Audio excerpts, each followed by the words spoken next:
Oh, hi, I'm Greg Melanson, and this is Behind the Spring. Today, we're going to learn about the people behind the spring. Our team members are our greatest asset, so let's go hear what they have to say. Let's begin. Thank you for joining me here today. First question, what's the coolest process at Vulcan, and what does it accomplish?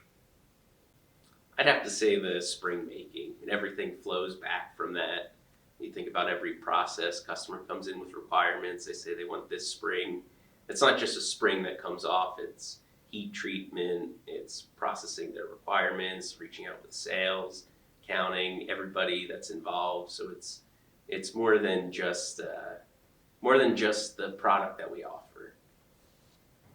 I think the coolest aspect at Vulcan, and it's going to be a little bit PC, but I believe that the way that our whole entire organization operates, from originating a sales order to production and planning to our floor team, ensuring that we're sending out quality parts to our customers and how quality is involved, I think everything's integral to the operations that we do here. Well, for me, it's coiling, making the springs.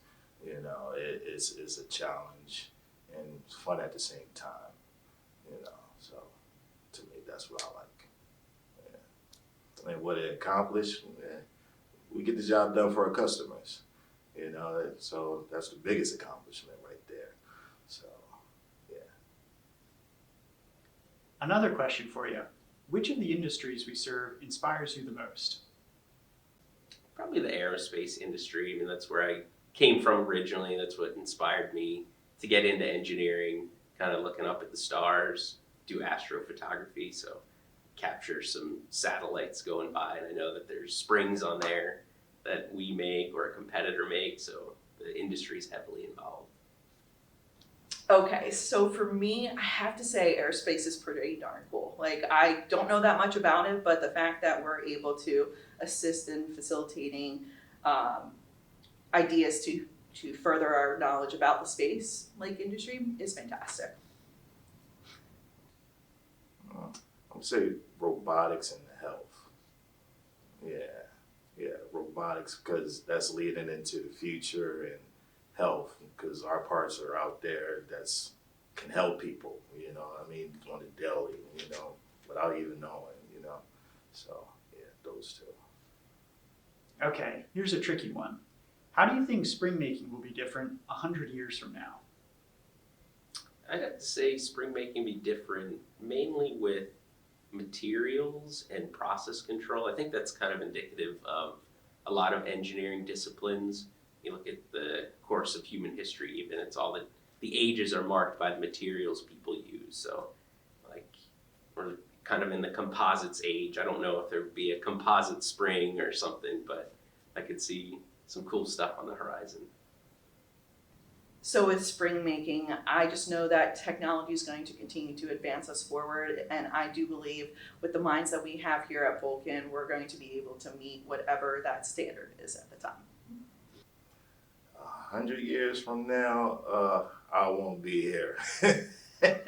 Pretty much with the technology, AI and everything, I'm pretty sure it's going to be taking care of itself. Yeah. Okay, if you didn't work at Vulcan, what would you do instead? That's a tough one. What would I do instead? I mean, obviously some kind of engineering. I've always thought teaching would be a noble profession. I had a lot of teachers kind of inspire me and give me a chance that kind of help set me up for success in the future. Oh man, if I didn't work at Vulcan, I might revisit my radio roots because it was a fun time, great people, or I might go a different direction and go the education and coaching route because I do miss that from my high school and college days. So That's the depressing part. Probably before I came here, I was looking into over the road driving for tractor trailers, stuff of that nature, but that would take up too much of my time at home with family. So, this right here is a better place for me. Yeah. We hope you've enjoyed hearing from our team. Thanks for watching.